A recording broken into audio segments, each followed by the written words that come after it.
ஏழாம் தூதனின் மறுபதிப்பு எண் 22/5, வருஷம் 1881 மே மாதம். பாடத்தின் தலைப்பு நம்முடைய பஸ்கா. நம்முடைய கடந்த வெளியீட்டில் நாம் குறிப்பிட்டிருந்ததான நம்முடைய பஸ்காவாகிய கிறிஸ்துவின் மரணத்தை அதன் ஆண்டு நிறைவு நாளில் ஏப்ரல் 14ஆம் தேதியில் நாங்கள் ஆசரித்ததானது எப்போதும் காணப்படுகிறது போலவே ஆசீர்வாதமான காலப்பகுதியாகவே இருந்தது. அது நம் பாவங்களுக்கான நமது கர்த்தருடைய வியாகுலத்தையும் அவரது இரத்தத்தினால் ஆன மீட்பையும் நினைவு கூறுவதற்கான காலப்பகுதியாகும். நமக்கான ஈடுபலி ஏற்றுக்கொள்ளப்பட்டதை நாம் பார்க்கையில் நமக்கான மன்னிப்பினுடைய முழுமையினை நம்மால் உணர்ந்து கொள்ள முடிகையில் நாமும் பவுலோடே கூட பின்வருமாறு கூறுகின்றோம். தேவன் நம் பட்சத்தில் இருந்தால் நமக்கு விரோதியாயிருப்பவன் யார்? தம்முடைய சொந்த குமாரன் என்றும் பாராமல் நம் எல்லாருக்காகவும் அவரை ஒப்பு கொடுத்தவர் அவரோட கூட மற்ற எல்லாவற்றையும் நமக்கு அருளாதிருப்பது எப்படி? தேவன் தெரிந்து கொண்டவர்கள் மேல் குற்றம் சாட்டுகிறவன் யார்? தேவனே அவர்களை நீதிமான் ஆக்குகிறவர். தேவன் தம்முடைய ஏற்பாட்டினால் நம்மை பாவங்களற சுத்திகரித்துள்ளார். இது முழுமையும் சரியாயும் செய்யப்படவில்லை என்று யாரால் சொல்லிட முடியும்? ஆக்கினைக்குள்ளாக தீர்க்கிறவன் யார்? கிறிஸ்துவே மரித்தவர். நாங்கள் இன்னும் பாவிகள் என்று சொல்லுகிறவன் யார்?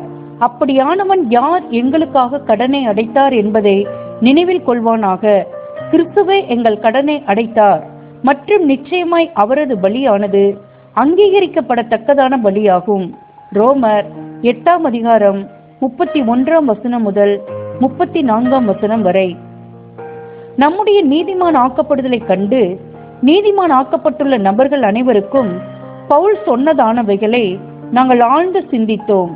அது என்னவெனில், சகோதரரே, நீங்கள் உங்கள் சரீரங்களை பரிசுத்தமும் தேவனுக்கு பிரியமுமான ஜீவ பலியாக ஒப்புக் கொடுக்க வேண்டும் என்று தேவனுடைய இரக்கங்களை முன்னிட்டு நாள்தோறும் உள்ள அவரது இரக்கங்கள் மற்றும் விசேஷமாக நமக்கான ஈடுபலியாக இயேசுவை கொடுத்ததிலும் இப்படியாய் நம்மை நீதிமான் ஆக்கினதிலும் உள்ள அவரது இரக்கங்களை முன்னிட்டு உங்களை வேண்டிக் கொள்கிறேன்.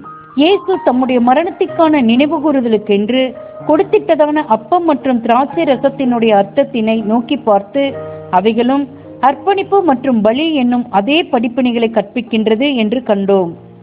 முதலாவது, நம்முடைய பாவங்களுக்காக நம்மை நீதிமான் ஆக்கத்தக்கதாக சரீரமானது பிக்கப்பட்டது மற்றும் இரத்தமானது சிந்தப்பட்டது. பின்னர் அப்பமானது சத்தியம், நானே சத்தியம், நாம் ஏறெடுக்கும்படிக்கு கூறப்பட்டுள்ளதான பலிக்கு நம்மை பலப்படுத்தத்தக்கதாக நமக்கு கொடுக்கப்பட்டது. தேவன் முதலாவதாக நமது கர்த்தராகிய இயேசு கிறிஸ்துவோட கூட திவ்ய ஸ்வாவத்திலும் ராஜ்யத்திலும் உடன் சுதந்திரர்கள் ஆகுவதற்கான மகா மேன்மையும் அருமையுமான வாக்குத்தத்தங்களை கொடுத்து மற்றும் அடுத்ததாக நாம் எவ்வாறு அந்த வாக்குத்தத்தங்களை உரிமை பாராட்டிக் கொள்ளலாம், அடையலாம் என்று நம்மிடம் கூறுகின்றார். அதாவது கிறிஸ்துவுடனே கூட நாம் மகிமைப்படும்படிக்கு அவருடனே கூட பாடுபட வேண்டும் என்று கூறுகின்றார். ரோமர் 8ஆம் அதிகாரம் 17ஆம் வசனம். இவைகள் அனைத்தும் தான் இயேசு முதலாவது கொடுத்ததான அப்பம் எனும் மற்றும் பின்னர் கொடுத்ததான பாத்திரம் எனும் அடையாளத்திலும் வெளிப்படுத்தப்பட்டுள்ளது. இந்த யுகம் முழுவதும் தம்மிடத்தில் சீசர்கள் என வருபவர்கள் அனைவருக்கும் அவர் முதலாவதாக சத்தியத்தினுடைய போஷாக்கையும் ஆயத்தப்படுத்தலையும் கொடுக்கின்றார் மற்றும் அவர்கள் அதை புசித்து தங்களுக்கான பரம அழைப்பினுடைய பரிசினை புரிந்து உணர்ந்து கொண்ட பின்னர் அவர் அவர்களுக்கு மரணத்தின் பாத்திரத்தினை அருளுகின்றார். திராட்சரசமானது 2 விஷயங்களுக்கு அடையாளமாய் இருக்கின்றது. முதலாவது, அதன் தோற்றத்தில் அது இரத்தத்தை போன்று காணப்படுகின்றது மற்றும் திராட்சை பழங்களின் இரத்தம் என்று அழைக்கப்படுகின்றது மற்றும் அதன் காரணமாய் அது மரணத்தை அடையாளப்படுத்துகின்றதா இருக்கின்றது. இரண்டாவதாக, அது சந்தோஷப்படுத்துகிற, புத்துணர்வு கொடுக்கிற மற்றும் உற்சாகப்படுத்துகின்ற ஆவியையும் அடையாளப்படுத்துகின்றதா இருக்கின்றது.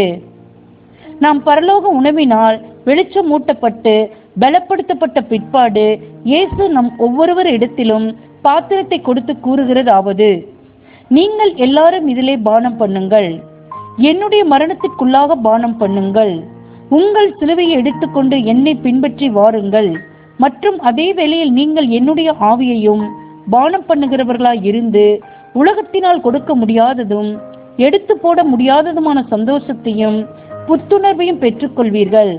மற்றும் இறுதியில் என்னோட கூட அனைத்தையும் சுதந்திரித்துக் கொள்வீர்கள். தேவனுடைய வாக்கு தத்தங்களினால் நாம் இவ்விதமாய் போஷிக்கப்பட்டதையும் பலப்படுத்தப்பட்டதையும் அவரது பாத்திரத்தில் பானம் பண்ணுவதற்கும் அவரோட கூட நாம் ஆளுகை செய்யத்தக்கதாக நாம் அவரோட கூட மரிப்பதற்கும் ஏற்கனவே உடன்படிக்கை பண்ணி இருக்கின்றோம் என்பதையும் நாங்கள் நினைவு கூர்ந்தோம்.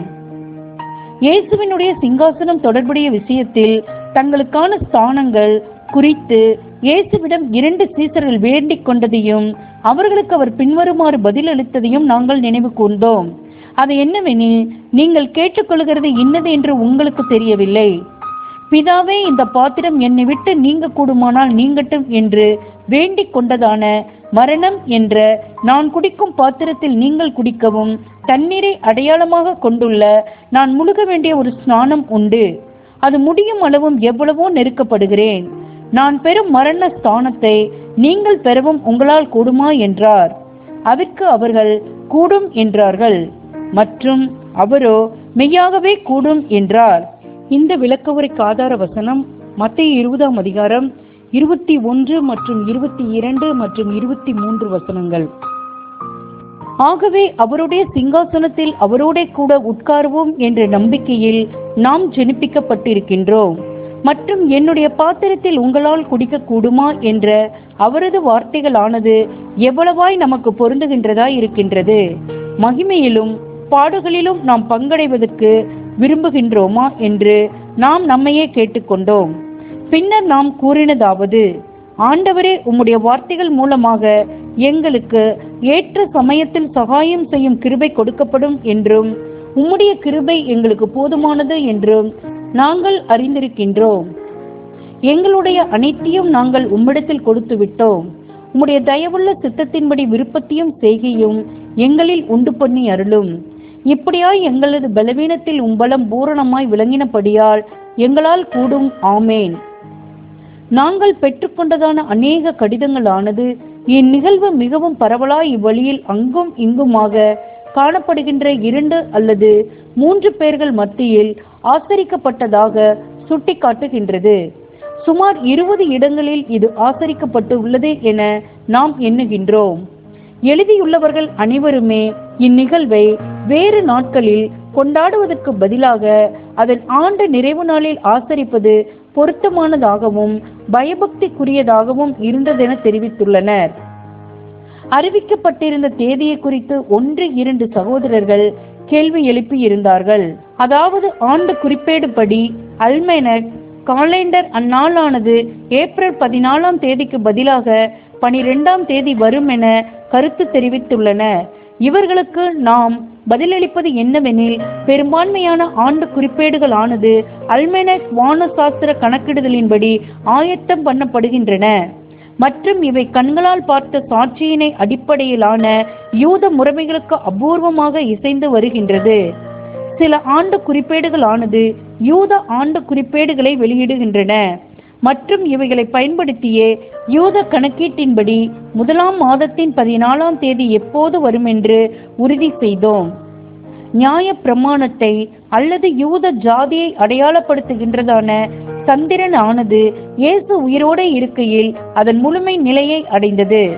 ஆனால் அவர் கையளித்து மரித்த போது அது தேய்வுற ஆரம்பித்தது.